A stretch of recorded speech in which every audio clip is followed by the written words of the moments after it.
ॐ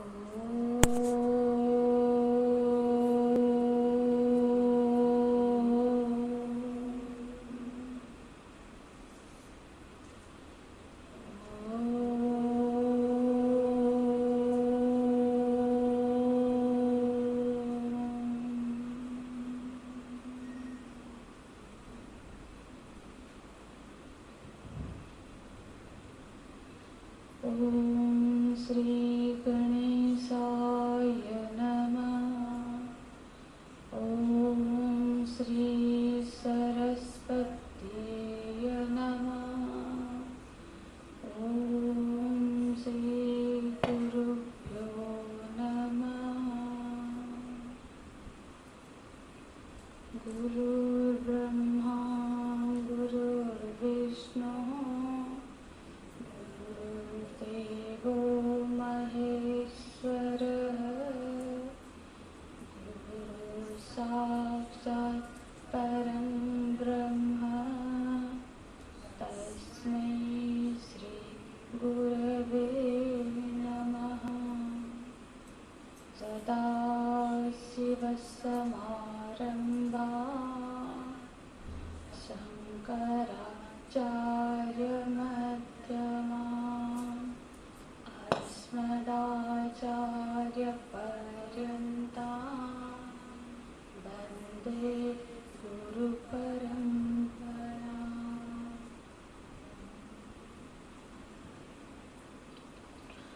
आप्यायन्तु ममङ्गानि वाक्प्राणश्चक्षुः श्रोत्रमथो बलमिन्द्रियाणि च सर्वाणि।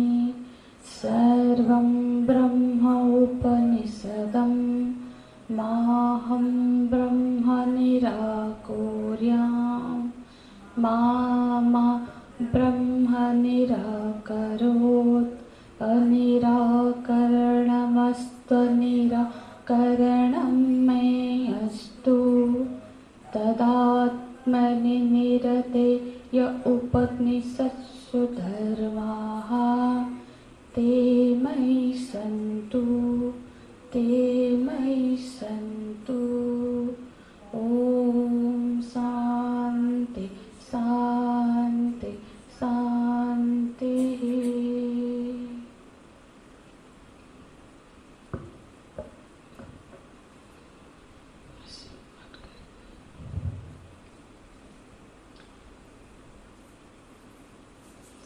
द्वितीय खंड पृष्ठ 61। यदि मन्यसे शुभेदेति दहरमेवापि न्यूनं त्वं वेत्य ब्रह्मणो रूपं। यदस्य त्वं यदस्य च देवेषु अथर्नुमिमङ्गस्यमेव ते मन्ये विदितम्। नाहं मन्ये शुभेदेति नो न वेदेति वेद च। यो नस्तद्वेद तद्वेद नो न वेदेति वेद च। यस्य मतं तस्य मतं मतं यस्य न वेद सः। अविज्ञातं विजानतां विज्ञातम् अविजानताम्। प्रतिबोधविदितं मतम् अमृतत्वं हि विन्दते। आत्मना विन्दते वीर्यं विद्यया विन्दते मृतम्। विद्यया विन्दते मृतम्। पृष्ठ 78। कथं तु तत् ब्रह्म सम्यक् विदितं भवति। संगति भाष्य में लिखा है 76 पृष्ठ में मंत्र के बस ऊपर ही देखिए लिखा है कथम तो तत् ब्रह्म सम्यक विदितम भवति। ये प्रश्न है कि किस तरह से, फिर किस तरह से वो ब्रह्म सम्यक रूप से विदित होता है, मतलब जाना जाता है। ये प्रश्न का पृष्ठभूमि क्या है, ये प्रश्न क्यों उठा? क्योंकि बताया गया कि ब्रह्म बुद्धि का विषय नहीं बन सकता, वृत्ति का विषय नहीं बन सकता। तो आज तक हमने जो कुछ भी जाना है वो बुद्धि के सहारे जाना है ना। जो भी चीज ज्ञेय बनेगा तभी हमने उसको जान सकते हैं। और आज तक हमारा यही अनुभव है कि दुनिया में जो भी चीज ज्ञेय के रूप में बना है, विषय बना है, तभी जाकर हमको उसका ज्ञान हुआ है। जैसे अभी हम सब बैठे हैं, प्रवचन चल रही है, तो जिस सपोज किसी की बुद्धि जान के नहीं, कुछ एब्सेंट माइंडेड हो गया, हम बोलते हैं, कहीं और उसका मन चला गया है, बुद्धि चली गई है, तो फिर यहाँ जो श्रवण हो रहा है उसका ज्ञान उसको नहीं हो पाएगा, है ना। क्योंकि ये जो शब्द की वृत्ति उसके मन में नहीं बन रही है, कुछ और चल रहा है, तो फिर समझ नहीं पाएगा। तो आज तक हम लोग का यही अनुभव है, जिस भी चीज को हमारे वृत्ति के घेरे में आया है वही चीज हमने जाना है। और अब एक ऐसी वस्तु के बारे में श्रुति बता रही है, मतलब वेद बता रही है कि एक ऐसा वस्तु है जो बुद्धि के घेरे में नहीं आएगा और वही सत्य है। ऐसा एक वस्तु है और वही सत्य है, बस वही है। अब हर जिज्ञासु का, हर साधक का, हम सबका यही प्रश्न होगा, तो फिर उसको जाने कैसे? और जिसने भी जाना है वो किस रूप से उसको जाना, कैसे जाना, किस साधन से उसको जाना? साधन तो बुद्धि ही होता है, साधन का तो आपने निषेध कर दिया, फिर उसको कैसे जाना जाएगा? देखो, हर कोई भी व्यक्ति है, नास्तिक है, आस्तिक है, वो अलग बात है। ईश्वर के बारे में जिज्ञासा सभी की बनी हुई है, चाहे उसको वो भगवान कहे, अल्लाह कहे, गॉड कहे, उसका क्या नाम दे रहा है वो अलग बात है। पर उस ईश्वर वस्तु के बारे में, उस ब्रह्म वस्तु के बारे में सबकी जिज्ञासा है कि वो क्या चीज है ना। जिज्ञासा तो है। भागवत यदि किसी ने श्रवण किया है, भागवत में एक परिभाषा आती है, भगवान उसको बोलते हैं जो अद्वितीय ज्ञान स्वरूप है। ठीक है, जो अद्वितीय है, जिसके अलावा दो भगवान नहीं हो सकते। ठीक है, तो दो भगवान नहीं हो सकते, वो अद्वितीय है, उससे अलावा कुछ और हो नहीं सकता, वो एकमात्र है और वो ज्ञान स्वरूप है। ज्ञान स्वरूप है मतलब उसको पाने का मार्ग है, उसको जान लेना। उसको पाना मतलब उसको जानना, इस पर आप चिंतन करना। भगवान को हम बोलेंगे हमने पा लिया, मतलब वो कभी भी किसी अन्य के रूप में पाया नहीं जाएगा।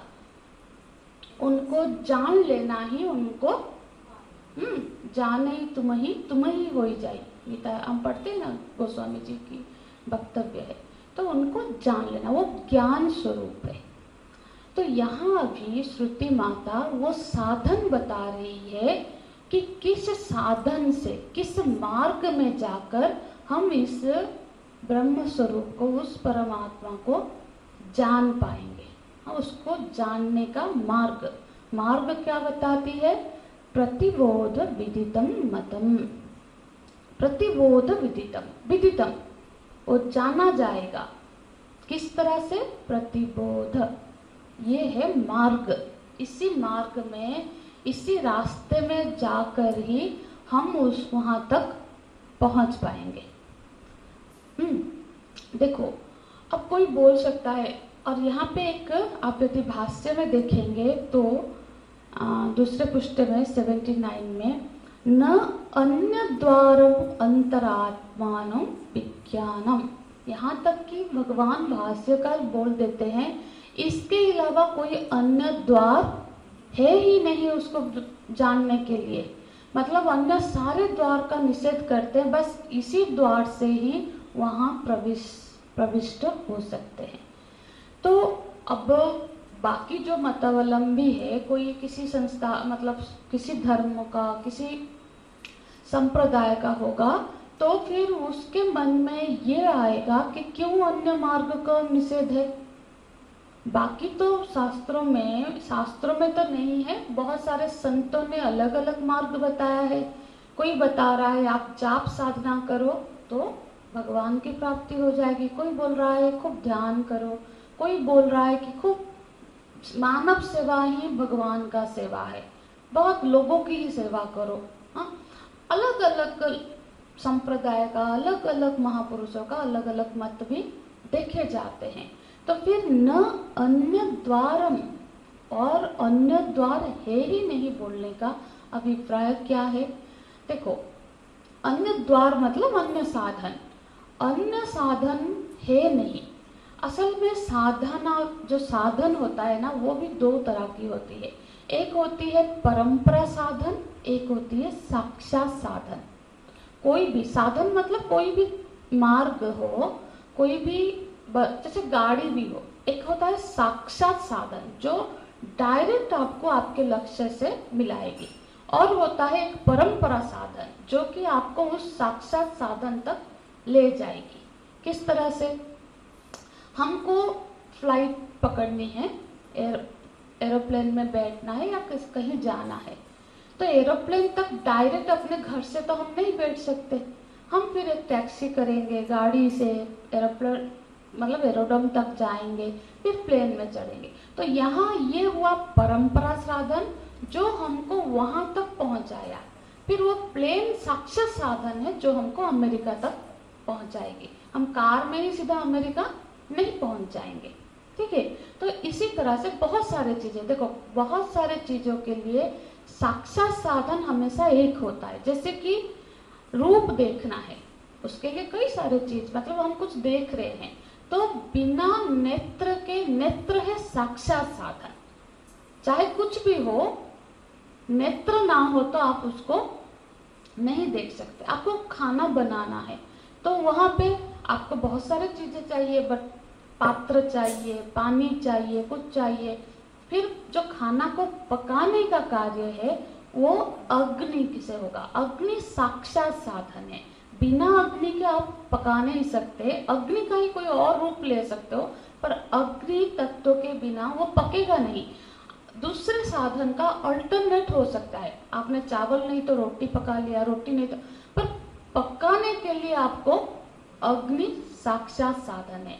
तो यहाँ जो दूसरे चीजों की वर्णना है, जाप कर लिया, सेवा कर लिया, दान कर लिया, मानव सेवा किया, भगवान की सेवा किया, वो सारे साधन परंपरा साधन है जो आपको उस धरातल तक पहुंचाएगी जहां से पर प्राप्ति जब भी होगी वो ज्ञान से ही होगी, ठीक है। तो वो साक्षात साधन है। जब यहाँ बोलते हैं न अन्य द्वारम, अन्य साधना नहीं है, मतलब उसका साक्षात साधन यही है, ठीक है। हाँ, तो फिर बिना इस साधन के आप उस तत्व को, उसका ज्ञान होना संभव नहीं होगा। तो आज तक जिसको भी ज्ञान हुआ है पूर्व में, या अभी जिसको ज्ञान हुआ है, या भविष्य में जब भी किसी को, जो भी इस ब्रह्म तत्व को जानेगा, वो इसी द्वार के माध्यम से, इसी आलंबन के माध्यम से ही उस ब्रह्म तत्व का अनुसंधान कर पाएगा। तो साधन क्या बताते हैं? बताते हैं प्रतिबोध विदितम। प्रतिबोध का अर्थ करते हैं बोधम, बोधम प्रतिविदितम। बोध माने प्रत्येक, बोध माने जो हमारी वृत्तियां हैं, बुद्धि की वृत्तियां हैं। हाँ, बुद्धि में जो थॉट्स एक्चुअली वृत्ति का एग्जैक्ट ट्रांसलेशन नहीं है, क्योंकि अंग्रेजी की अपनी एक सीमा है, वो संस्कृत के हर शब्द का आप अंग्रेजी में ट्रांसलेशन नहीं कर सकते, इसीलिए हम उसको थॉट बोलते हैं। पर यदि आप बैठकर चुपचाप देखेंगे जब थॉट्स और वृत्ति में भी कुछ एक अंतर है, फिर भी थॉट मान के हम शुरू तो कर सकते हैं। जब आप शुरू करते हो ना, आपको खुद चीजें, बहुत सारी चीजें खुद भी फिर मालूम होने लग जाती है। तो जो वृत्ति है बुद्धि की, वो साधन है। अब वृत्ति से तो हम जगत को जानते हैं, तो फिर वही साधन। तो देखो, बुद्धि से ही जगत को जान रहे हैं, वृत्ति से जगत को जान रहे हैं, वृत्ति से ही हम, वृत्ति वो द्वार है जो हमें उस ब्रह्म तत्व तक पहुंचा देगी। पर द्वार की एक सीमा है, द्वार को छोड़ना होता है। तो वहां वृत्ति, जैसे हमने शाखा के माध्यम से चंद्र को देखा, चंद्र की शाखा से कोई लेन देन, मतलब कोई सामंजस्य नहीं है। इसी तरह से इस वृत्ति का उस आत्म तत्व से कोई सामंजस्य नहीं है। बस ये वो, जैसे शाखा के माध्यम से हमने चंद्र को देख लिया, ये वृत्ति के माध्यम से हम वहां पहुंच जाएंगे, वृत्ति का दृष्टा तक। जैसे सीढ़ी, जो ये उपाय है, वृत्ति मार्ग है, उपाय है। उपाय क्या होता है? हमेशा आपने देखना, कोई भी उपाय है माने उपाय हमेशा हम पकड़ते हैं छोड़ने के लिए। आप सोचना, कोई भी हमने उपाय पकड़ा, उपाय को ग्रहण किया उसको छोड़ने के लिए, क्योंकि वो उपाय हमारा लक्ष्य नहीं होता है। उपाय लक्ष्य तक पहुंचाने का साधन होता है। जैसे हमको सीढ़ी, छत पे चढ़ना है, हमने सीढ़ी लगाई, हमने पैर सीढ़ी में डाला, डायरेक्ट छत पे नहीं, पर हमको, अरे तुमने सीढ़ी में पैर क्यों डाला? सीढ़ी में पैर डाला क्योंकि सीढ़ी को छोड़ने के लिए, सीढ़ी को खड़े होने के लिए नहीं, हमको छत पे जाना है। हाँ, हम जैसे नाव में बैठे, नाव में बैठना हमारा अभिप्राय नहीं है, लक्ष्य नहीं है, नदी को पार होना हमारा लक्ष्य है। इसी तरह से ये वृत्ति को ही देखना, वृत्ति हमारी लक्ष्य नहीं है, वृत्ति में आरूढ़ होके उसके दृष्टा तक जाना अभिप्राय है, लक्ष्य है। ठीक है। और भगवान भाष्यकार बोलते हैं कि ये जो साधन है ना, ये सर्व सुलभ है, सबके पास है। कौन है जिसके पास बुद्धि नहीं है, वृत्तियां नहीं है? पशु पक्षी के पास भी है, पशु पक्षी के पास है, पर पशु पक्षी के लिए उपदेश नहीं किया जा रहा है, क्योंकि उनकी बुद्धि में सीमितता है। जब भी ज्ञान होगा, उपदेश मनुष्य को की जा रही है, क्योंकि मनुष्य में यह सामर्थ्य है, मनुष्य की बुद्धि में, कि वो उसको, उस आत्म तत्व का अनुसंधान कर पाए। पशु को सिखाने से नहीं करेगी, पशु प्रकृति से बंधा हुआ है। फिर भी हम पशु को कुछ कुछ ट्रेनिंग दे देते हैं, पर वो उसको कोई आना मतलब नहीं है उस ट्रेनिंग में कि वो कितना अच्छा कूदता है, कुछ वो हम उसको यूज करते हैं। उसको तो वो जो रिवार्ड, वो जो खाना मिलेगा या फिर वो जो दंड मिलेगा उसके, क्योंकि प्रकृति के हिसाब से वो खाना दिखाओ तो वो कुछ भी करेगा, दंड का भय होगा तो वो डर के करेगा, तो वो प्रकृति से है। इसीलिए हम उसको, कुछ जानवरों को हम ट्रेंड कर लेते हैं, पर इसका मतलब नहीं कि वो अपनी बुद्धि से खुद को ट्रेंड करता है। बुद्धि तो मनुष्य के बुद्धि में ही ये ज्ञान होना संभव है, इसीलिए मनुष्य को उपदेश किया जा रहा है। और ये सर्व सुलभ है, ये जो आलम्बन दे रहे हैं, इसके लिए किसी को पैसा की, कोई बहुत अमीर हो, कोई बहुत विद्वान हो, कुछ नहीं, ये सबके पास है। आप बस उस बुद्धि की वृत्ति को देखो, उसको जानो। तो हम सबके मन में ये जरूर प्रश्न आएगा कि जब ये सर्व सुलभ है, सबके पास बुद्धि है, तो हम उस आत्म तत्व में प्रविष्ट क्यों नहीं कर पाते हैं? कभी आप लोगों ने सोचा है कि मेरे पास भी बुद्धि है, वृत्तियां हैं, तो उस वृत्ति को माध्यम बना के मैं उस आत्म तत्व तक क्यों नहीं पहुंच पा रही हूँ? इसका क्या कारण हो सकता है? कारण है वृत्ति के माध्यम से हमारी वृत्ति विषय में उलझी हुई है। वृत्ति की रफ्तार, वृत्ति का दिशा हमेशा संसार है, विषय है। वो हमेशा विषय की ओर दौड़ रहा है, तो विषय से वो उलझा हुआ है। संबंध में किसी ने कुछ कह दिया, अपने में अहंकार में, उसमें हम उलझे हुए हैं। जब तक वृत्ति जब तक इस विषय में उलझी रहेगी, वो कभी भी अपना दृष्टा का अनुसंधान करेगी ही नहीं। तो पहला जो योग्यता चाहिए वो है वैराग्य। किससे वैराग्य? समाज से वैराग्य, ये जो दुनिया से वैराग्य। देखो, दुनिया से वैराग्य हुए बगैर किसी को आत्मज्ञान हो जाए, ये तो बनता नहीं दिखता है। ये तो ऐसे ही होगा जैसे कि कोई गाल फुला के भी रखे और ठहाका मार के हंस ले। करके देख लो, कोई गाल फुला के बैठ जाए और हंस ले हा हा करके, दोनों चीज एक साथ नहीं होगा। इधर फुला के बैठेगा या फिर हंसेगा। तो इसी तरह से इधर दुनिया को पकड़े रखेगा या फिर आत्मा अनुसंधान करेगा। यदि वो त्रिगुणातीत को पाना है, जो त्रिगुणों से परे चीज को पाना है, तो ये त्रिगुणात्मक दुनिया को छोड़ना होगा। त्रिगुणात्मक दुनिया में बंद कर आप त्रिगुणात्मक को नहीं जान सकते। इसीलिए वो बुद्धि से नहीं जाना जाता, क्योंकि बुद्धि भी त्रिगुणात्मक ही है। बुद्धि जो है वो कैसे बनी है? हमने तत्वबोध में पढ़ा ना, बुद्धि कैसे बनी? बुद्धि पंच महाभूत के सत्व अंश से बनी है। आकाश का सत्व अंश प्लस वायु का सत्व अंश प्लस अग्नि का सत्व अंश प्लस जल का सत्व अंश प्लस पृथ्वी का सत्व अंश, सारे सत्व अंश को मिला के बुद्धि बनी। तो त्रिगुणा क्या है? सत्व, रज और तम। उसमें तम और रज नहीं है, पर सत्व गुण भी तो त्रिगुणों में आता है ना। जो त्रिगुण है वो त्रिगुणातीत वस्तु का आपको नहीं ज्ञान करा सकते। इसीलिए बुद्धि से वो परे है। जो बुद्धि से परे की वस्तु है, बुद्धि के घेरे में वो नहीं आ पाएगा। तो इसीलिए जब तक त्रिगुणों से वैराग्य नहीं होगा, तब तक आत्मा अनुसंधान संभव नहीं है। त्रिगुण में सोच लो तो सब आ जाएगा, हमारा शरीर भी, हमारा मन भी, हमारा बुद्धि भी, हमारा अहंकार भी, क्योंकि ये सारे के सारे गुणात्मक है। ठीक है, तो जब तक ऐसा नहीं कि मैं तो बचा रहूं, बस मेरे से बाहर छोड़ दो, नहीं। छोड़ने का सिलसिला अपने अंतःकरण से शुरू करना। अंतःकरण भी त्रिगुणात्मिक है। तो अपने में जो आसक्ति है, पहले अपनी आसक्ति छोड़नी है, फिर बच्चों से, फिर पत्नी से, फिर घर से, फिर गाड़ी से। कितनी आसक्ति की हमारी चीज है। हम गाड़ी छोड़ दिए, हमने ये छोड़ दिया, घर छोड़ दिया, पर अपने से ममता नहीं छूट रही है, तो फिर तो नहीं बात बनेगी।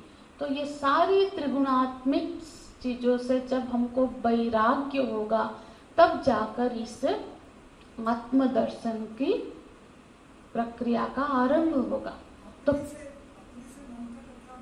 अपने से ममता मतलब जिस चीज पर मैं बुद्धि बनी हुई है, शरीर में मैं बुद्धि बनी हुई है, मेरी बुद्धि, मेरा शरीर, मेरा मन, जहां जहां मैं का पना है, वहां वहां जो आसक्ति है, मतलब मेरी शरीर से आसक्ति छूट जाए, हाँ, मेरे मन से आसक्ति छूट जाए कि मेरे मन की भावनाएं शुद्ध है, स्वच्छ है, मेरा प्यार है, ये सब अच्छी भावनाएं हैं, तो उससे भी आसक्ति छूटे। ठीक है, अब पहला जो योग्यता बताया, क्यों नहीं कर पाते? बुद्धि की वृत्तियां तो हम सबके पास है, सबको ज्ञान क्यों नहीं हो रहा है? क्योंकि निरंतर अभ्यास का अभाव है। दूसरा है वैराग्य मस्ट। जो पहला योग्यता है कि वैराग्य हो, किसी दूसरे चीज से आसक्ति ना हो।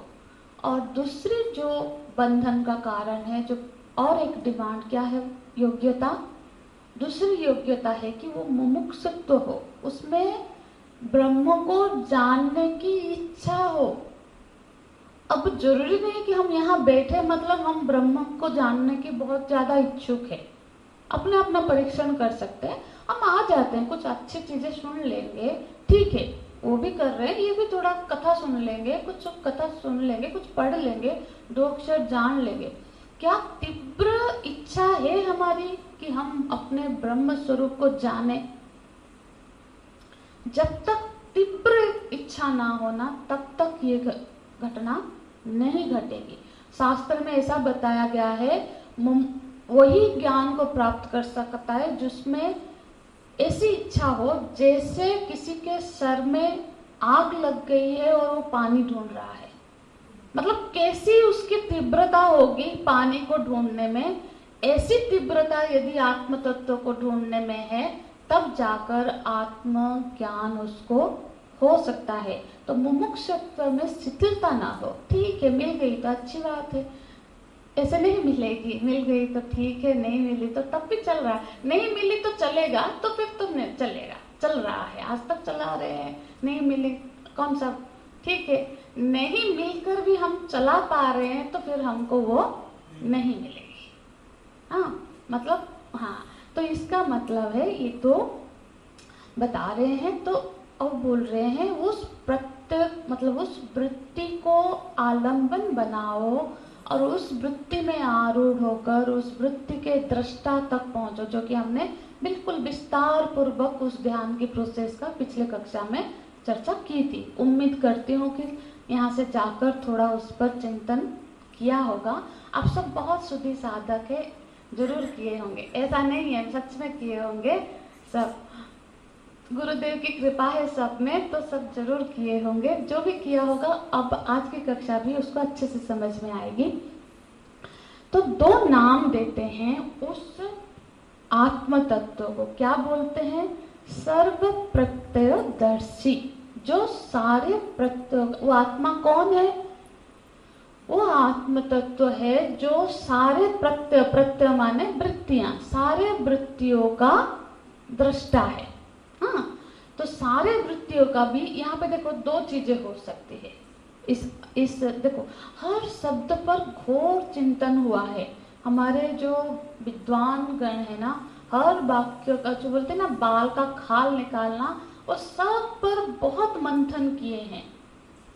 तो ये जब भगवान भाष्यकार ने एक नाम दे दिया सर्व प्रत्ययदर्शी, तो क्या है ये?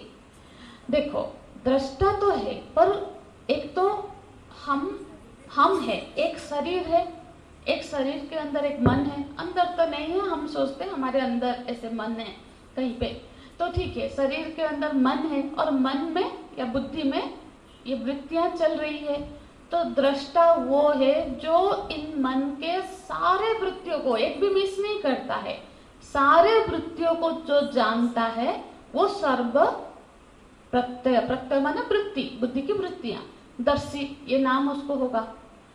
एक तो ये सा हम परिभाषा कर सकते हैं, और दूसरा ये जितने भी अंतःकरण हैं, जितने भी शरीर में जितने भी मन है, उन सारे मन में जो जितने भी वृत्तियां चल रही है, जो उसका दृष्टा है वो है आत्म तत्व। सिर्फ मेरी ही मन के वृत्तियों को जान रहा है वो आत्मा है। आपका तो आपका अपना आत्मा है, मेरा अपना आत्मा है, तो फिर तो अनेक आत्मा हो गए। ऐसा तो नहीं होगा, आत्मा तो एक है ना, आत्मा अनेक नहीं है।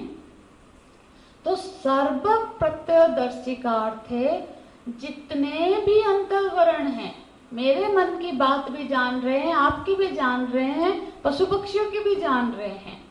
जितने भी अंतःकरण हैं, जितनी भी बुद्धियां हैं, उनमें जितनी भी वृत्तियां जा हो रही है, उन सब का वो दृष्टा है। इसलिए उनको बोला सर्व प्रत्ययदर्शी। ऐसा नहीं सोच लेना है कि सिर्फ मेरे ही वृत्तियों को देख रहे हैं। हाँ, सबके वृत्तियों को जो देख रहा है, पर उस तक हम ना अपने ही वृत्तियों का आलंबन बना के चलेंगे तो उस तक पहुंच जाएंगे जो सबके वृत्तियों को देख रहा है। ठीक है, जो मेरे वृत्ति को देख रहा है वो सबके वृत्ति का दृष्टा है।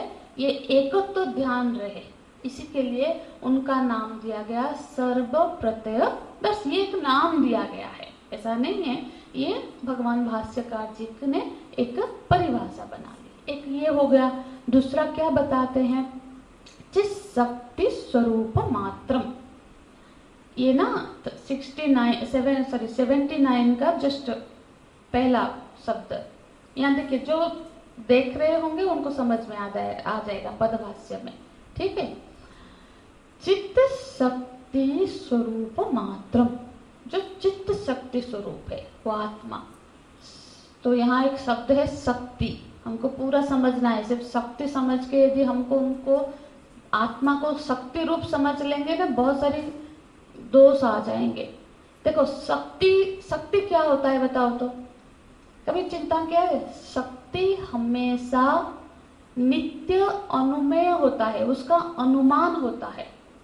शक्ति जो है ना, किसी की भी कितनी शक्ति है, वो कोई बैठा है तो हम नहीं बता पाएंगे कि उसका कितनी शक्ति है। और वो शक्ति का प्रदर्शन तब होगा जब वो कार्य में रूपांतर होगा, वो कोई चीज उठाएगा, तब जाके हम बोल सकते हैं कि इसकी इतनी शक्ति है कि वो इसको उठा सके। जब तक वो बैठा है हम बोल नहीं सकते कि इसके अंदर नहीं, शक्ति मतलब एक ही होता है। शक्ति मतलब शक्ति, आप उस एनर्जी को ही सोचो जो कि जिस एनर्जी से ये सारा चल रहा है, जिस एनर्जी से पृथ्वी घूम रही है, जिस एनर्जी से चंद्र घूम रहा है, जिस एनर्जी से सूर्य अपना वो, हाँ, एनर्जी एक ही चीज होती है जो कन्वर्ट होती रहती है, जो एक चीज से दूसरे चीज में रूपांतरित होती है। पर एनर्जी तो एक ही चीज है, वो कई सारी नहीं है। तो ये जो एनर्जी बोल देंगे उसको, तो क्या हो जाएगा? पहले तो ये हो जाएगा कि वो अनुमान मात्र है। जो शक्ति होती है वो नित्य अनुमेय है। जब तक मैं कोई कार्य ना करूं, मेरी सामर्थ्य का, मेरी शक्ति का पता नहीं चलेगा, तो वो कार्य के द्वारा रूपांतरित होता है। तो क्या आत्म तत्व कोई कार्य विशेष से उसकी शक्ति तो प्रदर्शित नहीं होती है? पहली बात है। शक्ति बोलेंगे तो शक्ति और शक्तिमान का रिश्ता होता है। एक शक्तिमान है, उसकी शक्ति है, सूर्य की शक्ति है, चंद्र की शक्ति है, हाथी की शक्ति है, हमारी शक्ति, तो एक शक्तिमान है और उसकी शक्ति है। तो यहाँ शक्ति और शक्तिमान का संबंध आ जाएगा। फिर दूसरी दोष क्या हो जाएगा? शक्ति क्षय और वृद्धि होती है। यूज करें तो क्षय हो जाती है ना, और वृद्धि भी हो सकती है। हम मेहनत करके अपनी शक्ति को बढ़ा सकते हैं, वो घट भी सकती है। तो इस तरह का दोष आत्मा में फिर आ जाएगा। मानो कि आत्मा एक शक्ति है, कहीं चल रही है, उसी के शक्ति से हमारा शरीर चल रहा है। आत्मा की शक्ति से, प्राण शक्ति से शरीर चल रहा है। जो हम ऊर्जात्मक व्यक्तित्व है हमारा, उसको बोलते हैं, हमने पढ़ा है, प्राणमय कोश, जिसमें हमारा स्टोर हाउस है, जिसमें हमारा ऊर्जा। हम बहुत शिथिल हो रहे हैं, हम आज शिथिल हो गए, हमारी इंद्रिय शिथिल हो रही है। जो एनर्जी फ्लो होता है वो प्राण से होती है। हाँ, जो हम भोजन से, वायु से आदि से जो शक्ति इकट्ठा है, वो आत्मा का शक्ति नहीं है। समझ रहे हैं ना? तो वो कहीं कंफ्यूजन ना हो जाए, हाँ, कि आत्मा कहीं है और वो जल रहा है तो ये शरीर चल रहा है, ये इंद्रियों में बल आ रहा है। वो कोई इस तरह का शक्ति नहीं है। यही साबित करने के लिए बोलते हैं चित्त शक्ति स्वरूप मात्रम, मतलब चित्त माने ज्ञान, वो ज्ञान शक्ति स्वरूप है। ठीक है, वो ज्ञान शक्ति स्वरूप है। स्वरूप जो होता है ना, फिर वहां फिर शक्ति और शक्तिमान का, गुणमान का रिश्ता नहीं बनेगा। स्वरूप मतलब वो एक ही हो गया। ठीक है, इसलिए जब चित्त शक्ति स्वरूप मात्रम, ऐसा जो आत्म तत्व है, वो द्वार है। मतलब उसका तक पहुंचने का द्वार क्या है? बोलते हैं ये बुद्धि की वृत्तियां। हाँ, तो बुद्धि की वृत्तियां द्वार कैसे बने? देखो, बुद्धि की वृत्तियों का विषय को नहीं देखना है। बुद्धि की वृत्ति में जो चेतना गई हुई है, बुद्धि जो प्रत्यय में जो चेतना है, देखो यहाँ पे लिखा होगा प्रत्यय प्रत्यगात्मतया। कहाँ लक्षण? देखो, आत्मा को तो लक्ष्य किस द्वारा ही जान रहे हैं ना, तो लक्षण क्या करना है? बुद्धि की वृत्तियों में जो चेतन तत्व है, मतलब वृत्ति का भी जो आत्मा है उसका अनुसंधान करो। लहर की आत्मा क्या है? जल है। लहर जो चल रही है नदी में या फिर समुद्र में, उसकी आत्मा क्या है? जल है। इसी तरह से जो चेतना का प्रभाव, जो वृत्ति का प्रभाव हो रहा है, वृत्ति की जो प्रभाव हो रही है, उसकी आत्मा क्या है? वृत्ति यदि लहर की तरह है तो उसकी वो चेतन का ही प्रतिबिंब है ना। तो वो उसकी आत्मा का अनुसंधान करो कि वृत्ति में जो चेतन तत्व है उसका अनुसंधान करो। प्रत्यगात्मतया उसकी जो आत्मा है वही चैतन्य स्वरूप है और वही आत्म स्वरूप है। विदितम ब्रह्म यथा, तो वही जो आत्मा है वही ब्रह्म है। तो जब वृत्ति को देखो हमने पिछली कक्षा में भी चर्चा की थी। जब हम अनुसंधान शुरू करेंगे, जैसे कि रूप देख रहे हैं तो उसका दृष्टा कौन है? नेत्र है। जब नजर नेत्र में आएगा, फिर नेत्र को किससे जान रहे हैं? नजर मन में गया, मन किससे जाना जा रहा है? बुद्धि में गया। बुद्धि में क्या है? बुद्धि की वृत्तियों में गई कि वृत्ति मतलब अभी अच्छे भाव आ रहे हैं, अभी क्रोध आ रहा है, अभी प्रेम का भाव है, अभी मतलब श्रद्धा का भाव है। इस तरह से हमारे मन में वृत्तियां, थॉट्स बदलती जा रही है। इसको कौन जान रहा है? तो अब उसको उस दृष्टा पे नजर जाए, उल्टी करनी है। असल में वो तो सीधी है, हमारी नजर उल्टी हुई है।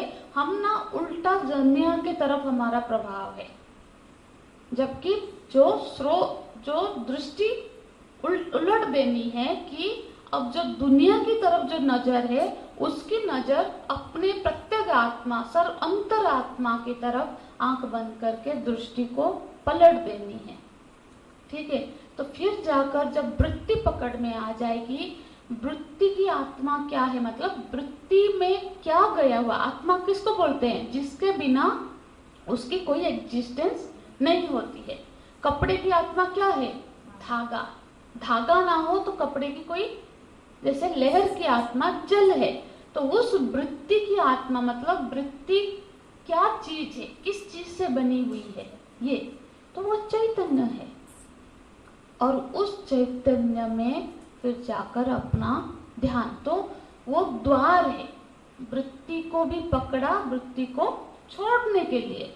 जो उपाय होता है, जो साधन होता है, वो हमेशा आपको कहीं पहुंचाने के लिए होती है। साधन कभी लक्ष्य नहीं होती। हम गाड़ी में चढ़ते हैं कहीं पहुंचने के लिए, गाड़ी में बैठे रहने के लिए नहीं। इसी तरह से वृत्ति में आरूढ़ हुए, वृत्ति को आलम्बन बनाया कि वृत्ति को फिर छोड़ के उसकी दृष्टा तक हमारी पहुंच हो जाए। वो द्वार है, द्वार एक लिमिट तक पहुंचाएगी, उसके अंदर फिर हमको उस आत्म तत्व का में प्रविष्ट करना है। इस पर और थोड़ी सी चर्चा करेंगे, बहुत ही विस्तार भाष्य है। मैं इसको छोड़ना भले ही लंबा हो रहा है, पर मुझे लगता है कि ये बहुत ही महत्व का है। हम जब समय दे रहे हैं तो छोड़ के, कोई कोर्स कंप्लीट तो हमको करना नहीं है कि छोड़ छाड़ के कि हमने केनोपनिषद पढ़ लिया, ये कोई बड़ी बात नहीं हो जाएगी। भले ही 2 क्लास और लग जाए, हर वाक्य को हम देखते ही चलना चाहते हैं, तो इसी तरह से ही हम इसको पढ़ेंगे। हरिओम तत्सत। ओम पूर्णमदः पूर्णमिदं पूर्णात् पूर्णमुदच्यते पूर्णस्य पूर्णमादाय पूर्णमेवावशिष्यते। ओम शांति शांति शांति। हरि ओम। श्री गुरुभ्यो नमः। हरि ओम।